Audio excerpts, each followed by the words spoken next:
ಇನ್ನು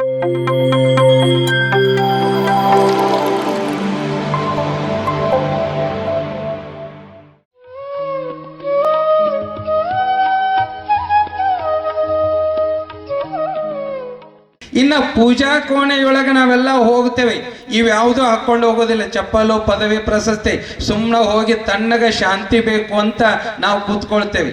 ಪೂಜೆಗೆ ಬೇಕಾಗದ್ದು ಮುಖ್ಯವಾಗಿ ಏನೋ ಮಡಿ ಮೈಲಿಗೆ ಅಂದಾಗ ಅದನ್ನು ಪರಿಶುದ್ಧ ಮಾಡುವಂಥದ್ದು ಯಾವುದು? ಏನು ಬೇಕು?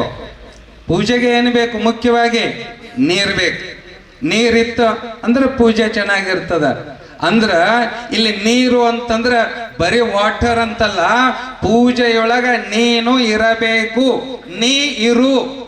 ಎಷ್ಟು ಚೆನ್ನಾಗದ, ಅರ್ಥ ಮಾಡಿಕೊಡ್ರಿ. ಪೂಜೆಯೊಳಗ ನೀ ಇರು. ಇವತ್ತು ಎಷ್ಟೋ ಜನ ಪೂಜೆ ಮಾಡಕತ್ತಾರ, ಆ ಪೂಜೆಯೊಳಗ ಅವರ ಇರೋದಿಲ್ಲ, ಆಡಂಬರದ ಪೂಜೆ ಮಾಡ್ತಿರ್ತಾರೆ. ಏನ್ ಮಾಡೋದು? ಹಣೆ ಬರಕ್ಕ ಲಕ್ಷ ಲಕ್ಷ ರೂಪಾಯಿ ಖರ್ಚು ಮಾಡ್ತಾರೆ, ಪೂಜೆ ಮಾಡ್ತಿರ್ತಾರೆ, ಆ ಹೋಮ ಹವನಾದಿಗಳನ್ನ ಮಾಡ್ತಾರೆ. ನೀ ಬಾರೋ ಇಲ್ರಿ, ನನಗೆ ಪುರುಸತ್ತಿಲ್ಲ ಗುರುಗಳು, ನೀವು ಮಾಡ್ರಿ ಅಲ್ರಿ. ತಾನುಂಬ ಊಟವನು ತಾನು ಊಟ ಮಾಡುವುದನ್ನ ಇನ್ನೊಬ್ಬರ ಕಡೆದ ಊಟ ಮಾಡಿಸಿದ್ರ ನಮಗ ಹೊಟ್ಟೆ ತುಂಬುತ್ತದೇನೋ? ನಮಗ ಹೊಟ್ಟೆ ತುಂಬಬೇಕಾದ್ರೆ ನಾವೇನ್ ಮಾಡಬೇಕು? ನಾವೇ ಊಟ ಮಾಡಬೇಕು. ಹಾಗಾದರೆ ನಿಜವಾದಂತ ಆತ್ಮ ಸುಖ, ಆತ್ಮ ಜ್ಞಾನವನ್ನ ನಾವು ಪಡೆದುಕೊಳ್ಳಬೇಕಾಗಿತ್ತು ಅಂದ್ರ ಸ್ವತಃ ನಾವೇ ಪ್ರಯತ್ನಶೀಲರಾಗಬೇಕು, ಪ್ರಯತ್ನ ಪಡಬೇಕು. ನಾವೇ ನಮ್ಮ ಜೀವನವನ್ನ ಸದೃಢವಾಗಿ ಕಟ್ಟಿಕೊಳ್ಬೇಕು. ಬೇಕಾದಂತ ಮಗ ಅದಾನ, ಬೇಕಾದವ ಮಡದದಾರ, ಮಕ್ಕಳದಾರ ಅಂದ್ರೂ ಸಹಿತ ಅವರವರ ಊಟವನ್ನ ಅವರವರೇ ಮಾಡಬೇಕ. ಹೇಗೋ ಹಾಗೆ ನಾವು ನೀವೆಲ್ಲರೂ ಕೂಡ ಈ ದೇಹವನ್ನ ತೊಟ್ಕೊಂಡು ಬಂದೇವಿ ಅಂತಂದ್ರೆ ನಾವೇ ಇದರ ಲಾಲನೆ ಪಾಲನೆ ಮಾಡಬೇಕು. ನೀವು ಅನ್ಕೊಳ್ಬಹುದು, ಗುರುಗಳ ನಮ್ಮ ಮಗ ಬಹಳ ನನ್ನ ಪ್ರೀತಿ ಮಾಡ್ತಾನ, ನನ್ನ ಮಕ್ಕಳು ಬಹಳ ಪ್ರೀತಿ ಮಾಡ್ತಾರ, ನನ್ನ ಹೆಂಡತಿ ಅಥವಾ ನನ್ನ ಗಂಡ ಬಹಳ ನನ್ನ ಪ್ರೀತಿ ಮಾಡ್ತಾರ, ಹಿಂಗಾಗಿ ನನಗ ಆರಾಮದೇನ್ರಿ ಅಂತ ಅನ್ನೋ ಮಂದಿ ಐತಿ. ತಮ್ಮ, ಎಲ್ಲಿ ತನಕ ನಿನ್ನ ಆರಾಮಿಡ್ತಾರೋ, ಎಲ್ಲಿ ತನಕ ನೀನ್ ನೋಡ್ಕೊಳ್ತಾರ? ಯಾರು ಎಷ್ಟೇ ಪ್ರೀತಿ ಮಾಡಿದ್ರು ಸಹಿತ ತಮ್ಮ ಸುಖಕ್ಕಾಗಿ ನಮ್ಮನ್ನ ಪ್ರೀತಿ ಮಾಡ್ತಿರ್ತಾರೆ. ಇದು ನೆನಪಿರ್ಲಿ ನಿಮಗ. ಅವ್ರೇನ್ ನಿಮ್ಮ ಮೇಲೆ ಬಹಳ ಇದಾಗಿ ಮಾಡುತ್ತಾರಂತ ತಿಳ್ಕೊಳ್ಬೇಡ್ರಿ. ನಿಮ್ಮಿಂದ ಆಕಳ ಹಿಂಡಾಕತ್ತೈತಿ, ಮೇವ್ ಹಾಕ್ತಾರ, ಹಿಂಡಿ ಇಡ್ತಾರ, ನೀರು ಕುಡಿಸ್ತಾರ. ಯಾಕ? ಹಿಂಡತ್ತದ ದಿನ 10 ಲೀಟ್ರ್. ಹಿಂಡೋದು ಬಂದಾತಂದ್ರ ಅದ ಒಣ ಕಣಿಕೆ ಹಾಕ್ತಾರ. ಬಿಡೋದನ್ನ ಕೊಟ್ಟು ಬಿಡತ್ತ, ಕಟ್ಟುಗರಿಗೆ ಹಾಕಣ್ಣು ಮಂದಿ ಐತಿ. ಅದಕ್ಕ ನಮ್ಮ ಮೈಯಾಗ ಶಕ್ತಿ ಇರೋ ತನಕ ಇದೆಲ್ಲ ನನ್ನವರು ತನ್ನವರು ಅನ್ನೋದು ಜಾತ್ರೆ ನಡೀತದ. ನಿನ್ನ ಮೈಯಾನ ಶಕ್ತಿ ನಿಂತ ಮೇಲೆ ಈ ಜಾತ್ರೆ ಎಲ್ಲ ತಮ್ಮ ಜಾತ್ರೆ ಮಾಡಕ್ ನಿಂದಿರ್ತದ. ನಿನ್ನ ಸುಖಕ್ಕಾಗಿ ಯಾರು ಇಲ್ಲ. ಅದಕ್ಕೆ ನಿಜಗೊಂಡ್ರು ಒಂದು ಮಾತು ಹೇಳ್ತಾರೆ, ತನಗಿಂತ ಪ್ರಿಯವಾದ ವಿಷಯ ಮುಂದುಂಟೆ. ಇವತ್ತು ನೀನು ನಿನಗಿಂತಲೂ ಪ್ರಿಯವಾದದ್ದು ಈ ಜಗತ್ತಿನೊಳಗ ಯಾವುದೂ ಇಲ್ಲ. ಅತ್ಯಂತ ವಿಷಾದದ ಸಂಗತಿ ಅಂತಂದ್ರೆ ಇವತ್ತು ಮನುಷ್ಯ ತನ್ನನ್ನು ಏನೋ ಸುಖವಾಗಿಡಬೇಕು ಅಂತ ಪ್ರಯತ್ನ ಮಾಡ್ತಾನೆ, ಖರೆ ಅವನ ದೃಷ್ಟಿ ಎಲ್ಲ ಹೊರಗೆ ಬಂದದ.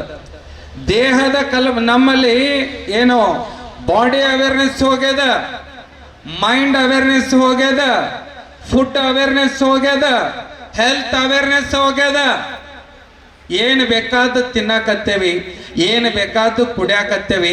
ನಮ್ಮ ಈ ಸುಂದರವಾದ ಸದೃಢವಾದ ದೇಹವನ್ನ ಏನ್ ಮಾಡ್ಕೊಂಡೆ? ಇವತ್ತು ರೋಗದ ತವರ ಮನೆ ಮಾಡ್ಕೊಂಡೇವಿ. ಯಾರು ಮಾಡಿದ್ದು?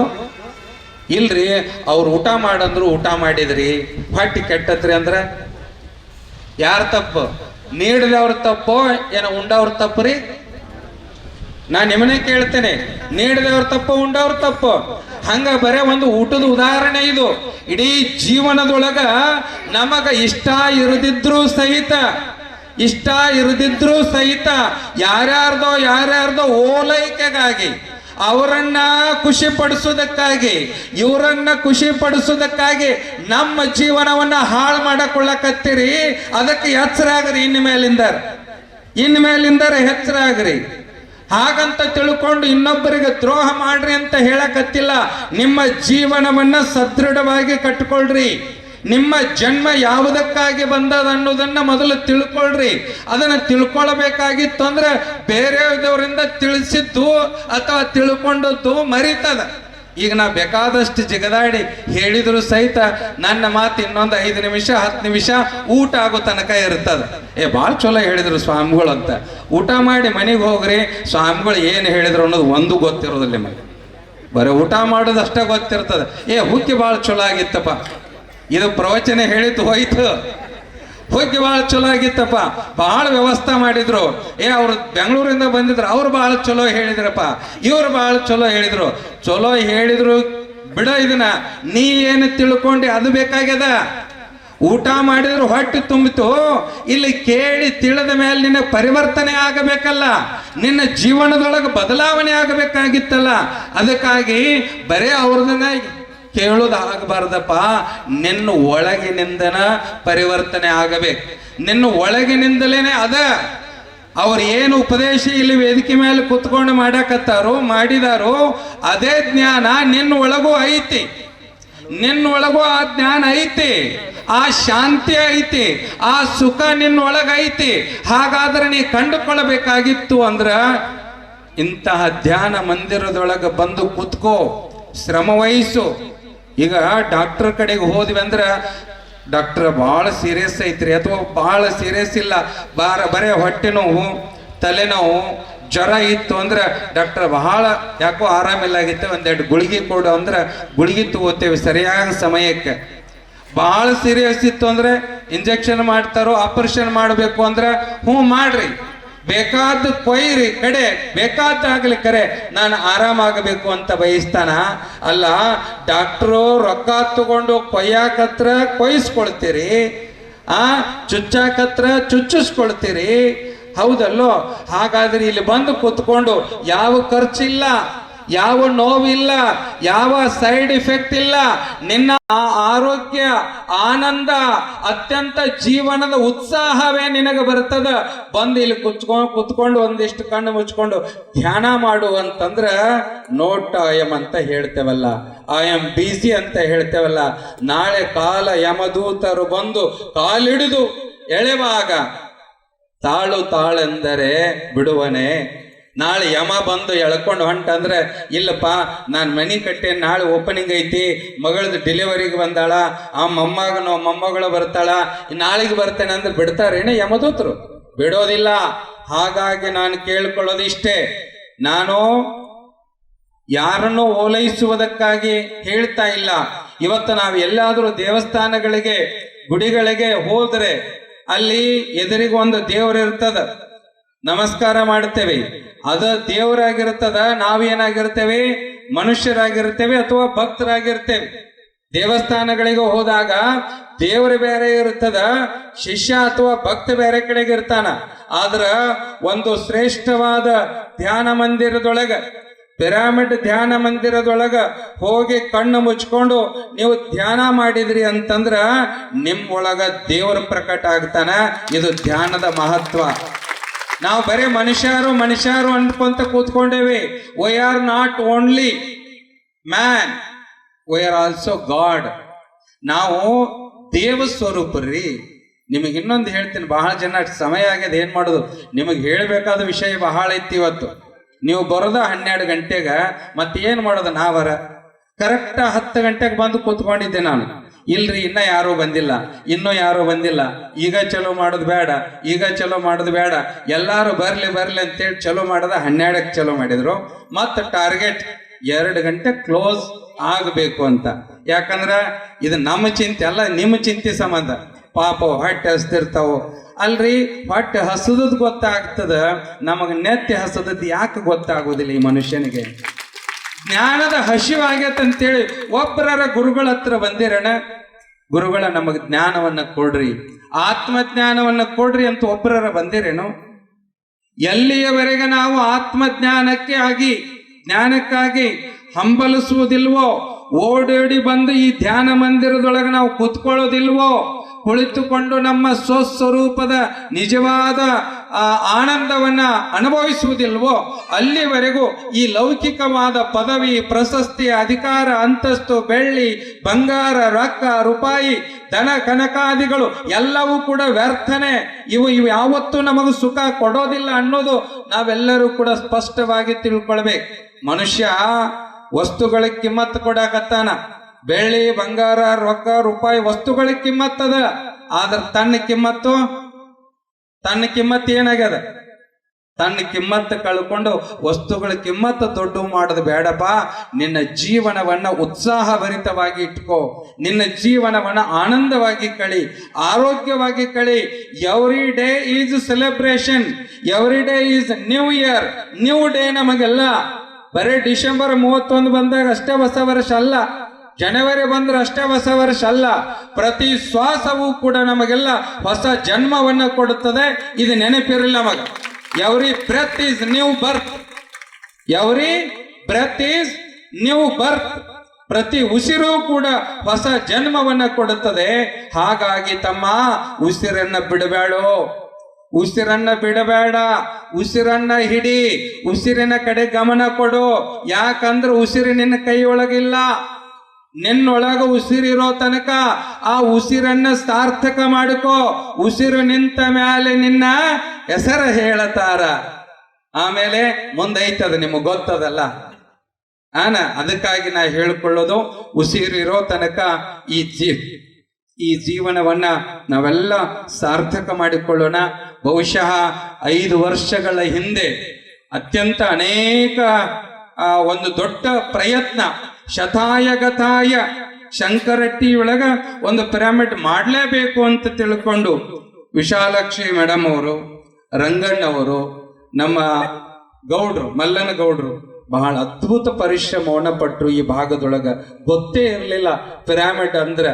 ಆದ್ರೆ ಅವತ್ತು 5 ವರ್ಷದಿಂದ ಏನು ಒಂದು ಶಂಕರಟ್ಟಿಯೊಳಗ ಒಂದು ಪಿರಾಮಿಡ್ ಅರಳಿ ನಿಲ್ತೋ, ಅದರ ಸುಗಂಧದ ಸುವಾಸನೆ ಸುತ್ತ 100 ಕಿಲೋಮೀಟರ್ಗಳಲ್ಲಿ ಇವತ್ತು 50 ಪಿರಾಮಿಡ್ ನಿರ್ಮಾಣ ಆಗ್ಯಾವ. 50 ಅಲ್ಲ, ಸುಮಾರು 50ಕ್ಕಿಂತಲೂ ಹೆಚ್ಚು ಪಿರಾಮಿಡ್ಗಳು ಸುತ್ತಮುತ್ತಲೂ ಕೂಡ ನಿರ್ಮಾಣ ಆದವು. ಇದರೆಲ್ಲದರ ಒಂದು ಕೇಂದ್ರ ಬಿಂದು, ಪ್ರೇರಣಾ ಶಕ್ತಿ ಯಾವುದು ಅಂತಂದ್ರೆ ನಮ್ಮ ಶಂಕರಟ್ಟಿಯ ಮಲ್ಲಿಕಾರ್ಜುನ ಪಿರಾಮಿಡ್ ಆಧ್ಯಾತ್ಮಿಕ ಕೇಂದ್ರ ಅನ್ನೋದು ನಾವು ನೆನಪಿಟ್ಟುಕೊಳ್ಬೇಕಾಗತ್ತೆ ಪುಣ್ಯಾತ್ಮರೇ. ಹಾಗಾಗಿ ಸಾಧನೆಯನ್ನ ಮಾಡ್ರಿ. ಸಾಧನೆ ಇಲ್ಲ ಅಂದ್ರೆ ಏನೂ ನಮಗೆ ಸಿಗೋದಿಲ್ಲ. ಕಳ್ಕೊಂಡು ಹುಡುಕೋದು ಬೇಡ. ಯಾಕಂದ್ರೆ ನಾನು ರೋಗದ ಉದಾಹರಣೆ ಯಾಕೆ ಹೇಳಿದಂದ್ರ, ರೋಗ ಬಂತಂದ್ರೆ ಖರ್ಚು ಮಾಡ್ಕೊಳಕ್ ತಯಾರಿದನು. ರೊಕ್ಕ ಹೋಗ್ಲಿ, ರೂಪಾಯಿ ಹೋಗ್ಲಿ, ಮನಿ ಹೋಗ್ಲಿ, ಹೊಲ ಹೋಗ್ಲಿ, ಎಲ್ಲ ಹೋಗ್ಲಿ, ಕರೆ ನಾನು ಬದುಕಬೇಕಂತೀರಿ. ಎಲ್ಲ ಹೋಗುದು ಬೇಡ್ರಪ್ಪ. ಎಲ್ಲಾನು ಅಲ್ಲ, ಇರ್ಲಿಲ್ಲ ಅಂದ್ರೂ ಇದೆಲ್ಲ ಬರ್ತದ. ಹೊಲ ಬರ್ತದ, ಮನಿ ಬರ್ತದ, ಬೆಳ್ಳಿ ಬರ್ತದ, ಬಂಗಾರ ಬರ್ತದ, ರೊಕ್ಕ ರೂಪಾಯಿ ಅಧಿಕಾರ ಅಂತಸ್ತಿ ಎಲ್ಲ ಬರ್ತದ. ನೀನು ಒಂದ ಮಾಡು, ಧ್ಯಾನವನ್ನ ಮಾಡೋದು ಮಾಡು. ಧ್ಯಾನ ಮಾಡು, ಧ್ಯಾನ ಪ್ರಚಾರವನ್ನ ಮಾಡು. ಇಡೀ ವಿಶ್ವವೇ ನಿನ್ನ ಜೊತೆಗೆ ನಿಲ್ತದ. ನಾವ್ ಯಾರು ಅನಾಥರಲ್ಲ. ನಾವು ಅಂತಿರ್ತೇವೆ, ನನಗೆ ಯಾರು ಇಲ್ಲ. ಯಾಕಂತೀರಿ ಈ ಮಾತು? ಇಡೀ ವಿಶ್ವನೇ ನಿಮ್ಮ ಜೊತೆಗೆ ಐತಿ. ಇಡೀ ವಿಶ್ವ ಒಂದು ಕಾಸ್ಮಿಕ್ ಎನರ್ಜಿ ನಮ್ಮ ಜೊತೆಗೆ ಇರ್ತದ. ನಾ 2 ದಿನದಿಂದ ಒಬ್ರು ಯೋಗಿಗಳ ಹತ್ರ ಹೋಗಿದ್ದೆ, ಒಬ್ಬರು ಮಹಾತ್ಮರ ಕಡೆಗೆ ಹೋಗಿದ್ದೆ. ಅವರು ಸಹಜವಾಗಿ 1 ತಾಸು ನಾವು ಮಾತಾಡ್ತಾ ಕೂತ್ಕೊಂಡಿದ್ವಿ. ಸಂಕ್ಷಿಪ್ತವಾಗಿ ಹೇಳ್ತೇನೆ. ಏನ್ರಿ ಗುರುಗಳ, ಇವತ್ತು ಆಧ್ಯಾತ್ಮಿಕ ಪರಂಪರೆ ಇತ್ತಿತ್ತಲಾಗಿ ಯಾಕೋ ಕುಸಿತಾ ಇದೆ. ಯಥಾರ್ಥವಾದ ಸತ್ಯವನ್ನ ಅರಿಯುವುದರಲ್ಲಿ ವಿಫಲವಾಗ್ತಾ ಇದೆ. ಯಾಕೆ ಹೀಗೆ? ಮತ್ತೆ ಹಿಂಗಾದ್ರೆ ಮುಂದೆ ಅಂತ ನೀವೆಲ್ಲರೂ ಅಂತೀರಿ. ಇದು ಕಲಿಗಾಲ ಬಂತ್ರಿ, ಇದು ವಿನಾಶಕಾಲ ವಿಪರೀತ ಬುದ್ಧಿ ಅಂದಂಗ ಇದು ವಿನಾಶ ಹಾಕೊಂತನ ಹೋಗ್ತದಂತ ಎಷ್ಟೋ ಜನ ಮಾತಾಡ್ತಾರಲ್ಲ. ಅಂದಾಗ ಅವ್ರು ಒಂದೇ ಒಂದು ಮಾತಂದ್ರು, ಗುರುಗಳ ಈಗೂ ಏನು ಕಾಲ ಮಿಂಚಿಲ್ಲ. ಬಹುಶಃ ಅವರು ಮೊನ್ನೆ ಅಂದ್ರು, ಈ ಮಾತನ್ನ ಪತ್ರಿಜಿಯವರು ಮೊದಲೇ ಹೇಳಿದ್ರು. ಏನಿಲ್ಲ, ಈ ಜಗತ್ತಿನ ಸಂರಕ್ಷಣೆಯನ್ನ ಮಾಡುವುದಕ್ಕಾಗಿ ದೇವಲೋಕದಿಂದ ಒಂದು ಟೀಮ್ ಬರೋದದ. ಇನ್ನು ಕೆಲವೇ ದಿನಗಳಲ್ಲಿ ಆ ದೇವಲೋಕದಿಂದ ಬಂದಂತ ಒಂದು ಟೀಮ್ ಏನು ಮಾಡುತ್ತದಂದ್ರ, ಇಲ್ಲಿರುವ ಎಲ್ಲ ಓರೆಕೋರೆಗಳನ್ನ ತಿದ್ದಿ ಈ ಜಗತ್ತನ್ನ ರಕ್ಷಣೆ ಮಾಡುವುದೇ ಅವರ ಕೆಲಸ. ಅದಕ್ಕಾಗಿ ಬರ್ತಾರೆ ಅಂತ ಹೇಳಿದ್ರು. ಇನ್ನು ಕೆಲವೇ ದಿನಗಳಲ್ಲಿ ಬರ್ತಾರ ಅಂತ 2 ದಿನದಿಂದ ನಮಗ ಹೇಳಿದ್ರು ಅವರು ಪೂಜ್ಯರು. ಹೆಂಗ್ರಿ ಹಿಂಗಾದ್ರ ಹೆಂಗ? ಸೆಕ್ಯೂರಿಟಿ ಇದ್ದವರು, ಆರ್ಮಿ ಮಿಲಿಟರಿ ಅವರು ಹೆಂಗ ಇಡೀ ದೇಶವನ್ನ ರಕ್ಷಣೆ ಮಾಡುವುದಕ್ಕಾಗಿ ತಮ್ಮ ಮನೆ ಮಡದಿ ಕುಟುಂಬ ಎಲ್ಲವನ್ನೂ ಬದಿಗೊತ್ತಿ ಹಾಗೆ ದೇಶ ರಕ್ಷಣೆಯನ್ನು ಮಾಡ್ತಾ ಇದ್ದಾರೋ ಹಾಗೆಯೇ ನಮ್ಮ ಈ ಮುಂದಿನ ದಿನಗಳಲ್ಲೆಲ್ಲ ಈಗಾಗಲೇ ಪತ್ರಿಜಿಯವರ ಜೊತೆಗೆ ಸುಮಾರು 1,45,000 ಪಿರಮಿಡ್ ಮಾಸ್ಟರ್ಸ್ಗಳು ದೇವಲೋಕದಿಂದ ಭೂಮಿಗೆ ಅವತಾರ ಮಾಡಿದ್ದಾರೆ. ಅದರೊಳಗ ನೀವು ಯಾರು ಎಷ್ಟು ಜನ ಇದ್ದೀರಿ, ಆ ವೇದಿಕೆ ಮೇಲಿದ್ದವರು ಎಷ್ಟು ಜನ ಇದ್ದೀರಿ ಗೊತ್ತಿಲ್ಲ. ಯಾಕಂದ್ರೆ ಪಿರಮಿಡ್ ಮಾಸ್ಟರ್ಸ್ ಯಾವಾಗ್ಲೂ ಗ್ರೇಟ್. ಆಗಲೇ ಹೇಳಿದ್ರಲ್ಲ ಪತ್ರಿಜಿ ಅವರು, east or west pyramid masters are the best ಅಂತ ಹೇಳಿದ್ರು. ನಾನಲ್ಲ, ಪತ್ರಿಜಿಯವರೇ ಹೇಳಿದ ಮಾತು.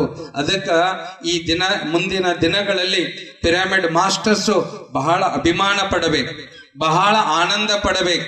ಯಾಕೆ ಅಂದ್ರೆ ನಾನು ಬರೀ ನನಗಾಗಿ ಬದುಕ್ತಾ ಇಲ್ಲ, ಬರೀ ದೇಹಕ್ಕಾಗಿ ಬದುಕ್ತಾ ಇಲ್ಲ, ಬರೀ ನಮ್ಮ ಹೆಂಡ್ರ ಮಕ್ಕಳಿಗಾಗಿ ಬದುಕ್ತಾ ಇಲ್ಲ, ನಾನು ಸಮಾಜಕ್ಕಾಗಿ ಈ ಲೋಕದ ಹಿತಕ್ಕಾಗಿ ನಾನು ಏನಾದರೂ ಮಾಡಬಲ್ಲೆ, ಧ್ಯಾನ ಪ್ರಚಾರಕ್ಕಾಗಿ ಬದುಕ್ತಾ ಇದ್ದೇನೆ ಅನ್ನುವ ಒಂದು ಆನಂದ ಖುಷಿಯನ್ನು ನಾವೆಲ್ಲರೂ ಕೂಡ ಪಡ್ತಾ ಇದ್ದೇವೆ, ಪಡಬೇಕು ಕೂಡ.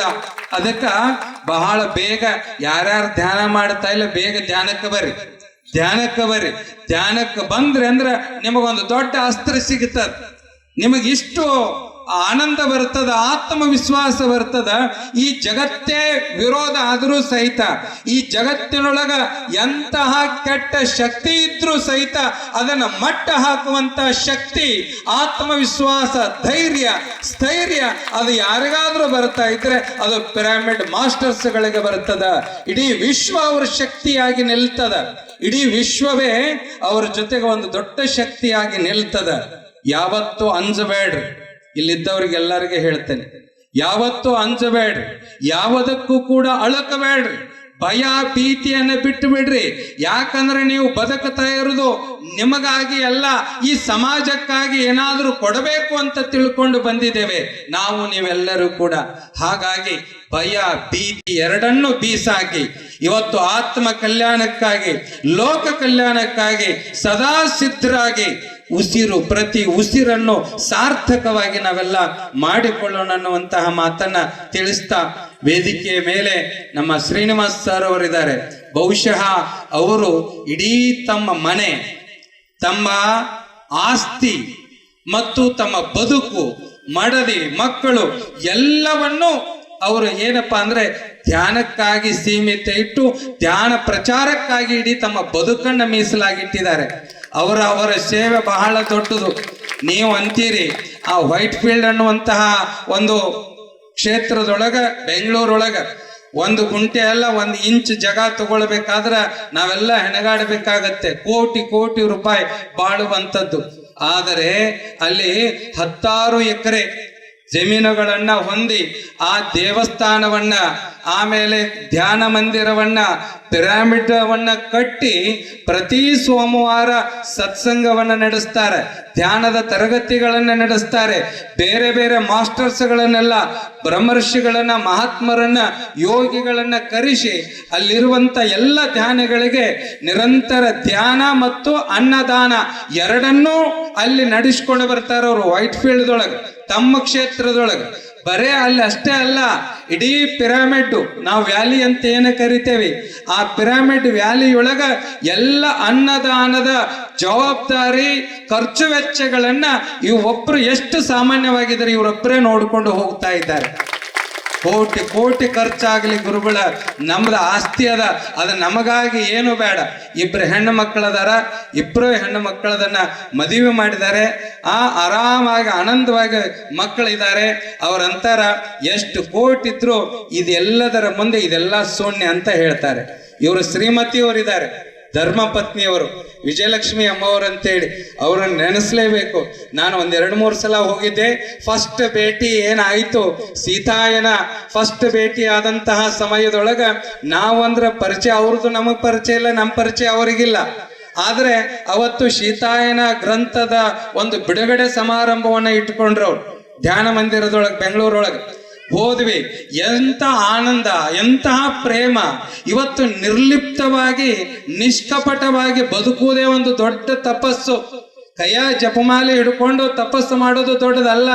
ಯಾವುದೇ ಸ್ವಾರ್ಥ, ಪ್ರತಿಫಲಾಪೇಕ್ಷೆ, ಅವರಿಂದ ಬೇಕು ಇವರಿಂದ ಬೇಕು ಏನನ್ನೂ ಬಯಸಲಾರದನೆ ಇದ್ದಂಥ ಜೀವನವನ್ನ ಸಮಾಜಕ್ಕಾಗಿ ಅರ್ಪಣೆ ಮಾಡ್ತಾರಲ್ರಿ, ಇವರಿಗಿಂತ ಮಿಗಿಲಾದ ಸನ್ಯಾಸಿಗಳು ಇರ್ತಾರೇನು ಇವತ್ತು? ಸಿಗ್ತಾರೇನು? ಮನೆಯೊಳಗ ಇದ್ದು ಮನಸ್ಸನ್ನ ಗೆದ್ದಂತಹ ಮಹಾತ್ಮರು, ಈ ಎಲ್ಲ ಮಾಸ್ಟರ್ಸ್ಗಳು, ಇವರೆಲ್ಲರನ್ನ ತಯಾರು ಮಾಡಿದಂಥವರು ಪತ್ರಿಜಿಯವರು. ಸುರೇಶ್ ಕಲಬುರ್ಗಿ ಸರ್ ಏನೋ ಸಾಮಾನ್ಯ ಅಲ್ಲವೇ ಅಲ್ಲ. ಅವರು 100 ಕೋಟಿ ರೂಪಾಯಿಗಳ ಒಡೆಯರು. ಅವ್ರು ಹೇಳಿದ್ರಲ್ಲ, ನಾವು ಇಲ್ಲೇ ಬೆಂಗಳೂರು ಅಥವಾ ಹುಬ್ಬಳ್ಳಿ ಬೆಳಗಾವಿಗೆ ಹೋಗ್ಬೇಕಾದ್ರೆ ಹೆಂಗೆ ಹೋಗೋದಪ್ಪ ಅಂತ ಹೇಳ್ತೇವೆ. 1 ವಾರಕ್ಕೊಮ್ಮೆ ಹೋಗ್ತೇವೋ ಗೊತ್ತಿಲ್ಲ, ತಿಂಗಳಿಗೆ 6 ತಿಂಗಳಿಗೆ ಹೋಗ್ತೇವೋ ಗೊತ್ತಿಲ್ಲ. ಆದ್ರೆ ದಿನಕ್ಕೂ ಒಂದು ದೇಶವನ್ನ ಸುತ್ತುತ್ತಾ ಇರುವಂತವ್ರು ಯಾರು ಅಂತಂದ್ರ ಸುರೇಶ್ ಕಲಬುರ್ಗಿ ಸರ್. ಆದ್ರೆ ಇಂತಹ ಬಿಡುವಿಲ್ಲದ ಸಮಯದೊಳಗ ಸಂಕರಟ್ಟಿಯ ಮೇಲೆ, ಸಂಕರಟ್ಟಿ ಸುತ್ತಮುತ್ತಲಿನ ಎಲ್ಲ ಜನರ ಮೇಲಿನ ಒಂದು ಕರೆಗೆ ಹೋಗೊಟ್ಟು ಅತ್ಯಂತ ಪ್ರೀತಿಯಿಂದ ಬಂದಿದಾರಲ್ಲ, ಇವರಂತಹ ಸಾಂಗತ್ಯ, ಸಜ್ಜನರ ಸಾಂಗತ್ಯ ಎಲ್ಲರಿಗೂ ಕೂಡ ಬೇಕು. ಇನ್ನು ನಮ್ಮ ಕೋಟೇಶ್ವರರಾವ್ ಸರ್, ಅವರ ಮಾತಿನೊಳಗನೆ ಕೋಟಿ ಕೋಟಿ ಆನಂದವನ್ನ ಕೊಡುವಂಥವರು, ಬಹಳ ಅಪರೂಪದ ಸಾಧಕರು. ಇವತ್ತು ಎಲ್ಲ ಕಡೆಗೂ ಕೂಡ ಸಂಚಾರ ಮಾಡ್ತಾರೆ. ಆ ಕೋಟೇಶ್ವರರಾವ್ ಸರ್ ಇರಬಹುದು, ಜೊತೆಗೆ ನಮ್ಮ ರಂಗಣ್ಣವರು, ವಿಶಾಲಾಕ್ಷಿ ಅಮ್ಮವರು ಇರಬಹುದು, ಜೊತೆಗೆ ನಮ್ಮ ಕಲ್ಲೊಳ್ಳಿಯಲ್ಲಿ ನಮ್ಮ ಮಲ್ಲಣ್ಣರಿದ್ದಾರೆ. ಹಾಗೆ ಬಗರ್ನಾಳದಲ್ಲಿ ಒಂದು ಬಸವ ಪಿರಮಿಡ್ ಅನ್ನು ಮಾಡಿದ್ರು, ಉದಯ್ ಮತ್ತು ಮಲ್ಲಿಕಾರ್ಜುನ ಖರ್ಜಿಗೆ ಮಠ ಅಂತೇಳಿ. ಅವರು ಧ್ಯಾನಕ್ಕಾಗಿ ಬಂದ್ರು. ಇವತ್ತು ರಬಕವಿ ಬನಟ್ಟಿಯೊಳಗ, ಮುದೋಳದೊಳಗ ಒಂದಲ್ಲ ಎರಡಲ್ಲ, ಚಿಕ್ಕೋಡಿಯಿಂದ ನಮ್ಮ ಸಂಜಯ್ ಅವರು ಬಂದಿದ್ದಾರೆ, ಬಹಳಷ್ಟು ಜನ ಬಂದಿದ್ದಾರೆ, ಹತ್ತನಿಯಿಂದ ಬಂದಿದ್ದಾರೆ, ಸತ್ತಿಯಿಂದ ಬಂದಿದ್ದಾರೆ. ಎಲ್ಲರನ್ನ ನೆನೆಸ್ಕೊಂತ ಹೊರಟ್ರೆ ಬಹಳಷ್ಟು ಆಗುತ್ತದೆ. ಒಂದೇ ಒಂದು, ನಾವೆಲ್ಲರೂ ಕೂಡಿದೇವಂದ್ರೆ ನಮಗೆ ಆನಂದ ಆಗ್ಬೇಕು. ನಾವು ಕೂಡಿದೇವಂದ್ರೆ ಆನಂದ ಆಗ್ಬೇಕು.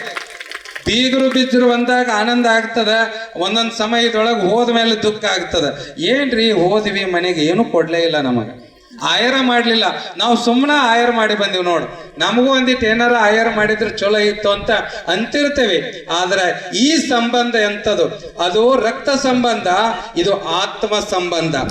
ರಕ್ತ ಸಂಬಂಧಕ್ಕೆ ಕೊನೆ ಅದ, ರಕ್ತ ಸಂಬಂಧದೊಳಗ ದುಃಖ ಅದ, ಆದ್ರೆ ಆತ್ಮ ಸಂಬಂಧದೊಳಗ ದುಃಖ ಇಲ್ಲ, ಬರೀ ಆನಂದದ. ಕಾರಣ ಏನು ಅಂದ್ರೆ, ನಾವು ಆನಂದವನ್ನ ಅನುಭವಿಸ್ತೇವೆ, ಬಂದವರಿಗೂ ಆನಂದವನ್ನ ಹಂಚುತ್ತೇವೆ. ಇದು ಬಹಳ ಮುಖ್ಯ. ಇವತ್ತು ಸಮಾಜದೊಳಗ ನಾವೆಲ್ಲರೂ ಆನಂದವಾಗಿರೋಣ, ಆರೋಗ್ಯವಾಗಿರೋಣ, ನಮ್ಮ ಎಲ್ಲ ಸತ್ಸಂಕಲ್ಪಗಳು ಈಡೇರಲಿ. ಅಂತಹ ಒಂದು ಶಕ್ತಿ, ಇಡೀ ವಿಶ್ವಶಕ್ತಿ ನಮ್ಮ ಜೊತೆಗಿದ್ದು ನಮ್ಮೆಲ್ಲರಿಗೂ ಕೂಡ ದಯಪಾಲಿಸಲಿ ಅಂತೇಳಿ ಪ್ರಾರ್ಥನೆಯನ್ನು ಮಾಡಿಕೊಂಡು ನಾವು ಬೆಳಿಗ್ಗೆ 9ರಿಂದ ಎಲ್ಲರೂ ಧ್ಯಾನ ಮಾಡ್ಯಾರ. ನೀವು ಬಹಳ ಜನ 12 ಗಂಟೆಗೆ ಬಂದೆ, 1 ಗಂಟೆಗೆ ಬಂದೆ, 2 ಗಂಟೆಗೆ ಬಂದು ಎಷ್ಟೋ ಜನ ಧ್ಯಾನ ಮಾಡಿಲ್ಲ. ಅದಕ್ಕೆ ಒಂದು ಸಂಕಲ್ಪ ಐತೆ ನಮ್ಮದು, ನೀವೆಲ್ಲರೂ ಧ್ಯಾನ ಮಾಡ್ಬೇಕು. ಧ್ಯಾನದ ರುಚಿ ಈಗ ಬರೀ ಹುಗ್ಗಿ ರುಚಿ ನೋಡೋದು ಬೇಡ, ಧ್ಯಾನದ ರುಚಿ ಒಂದ್ ಸ್ವಲ್ಪ ನೋಡ್ಕೊಳ್ಬೇಕೋ ಬೇಡ. ಧ್ಯಾನದ ರುಚಿ ನೋಡಿದ್ವಿ ಅಂದ್ರೆ ಎಲ್ಲ ರುಚಿ ಹತ್ತದ ನೋಡ್ರಿ. ಜೀವನದೊಳಗ ದುಃಖನೂ ಕೂಡ ಒಂದು ಸಲ ಆನಂದವನ್ನ ಕೊಡ್ತದ. ದುಃಖ ಇರ್ಲಿಲ್ಲ ಅಂದ್ರೆ ಧ್ಯಾನಕ್ಕೆ ಬರ್ತಿರ್ಲಿಲ್ಲ ಎಷ್ಟೋ ಜನ. ಆರೋಗ್ಯ ಕೆಡಲಿಲ್ಲ ಅಂದ್ರೆ ಧ್ಯಾನಕ್ಕೆ ಬರ್ತಿರ್ಲಿಲ್ಲ.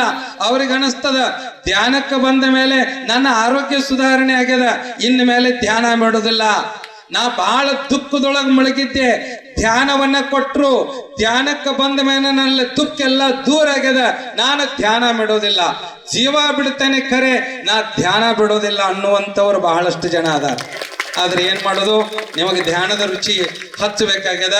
PMC ಕನ್ನಡ ಚಾನೆಲ್ ಅನ್ನು ಲೈಕ್ ಮಾಡಿ, ಶೇರ್ ಮಾಡಿ, ಸಬ್ಸ್ಕ್ರೈಬ್ ಮಾಡಿ ಮತ್ತು ಮಾಡಿಸಿ. ಎಲ್ಲರಿಗೂ ಧನ್ಯವಾದಗಳು.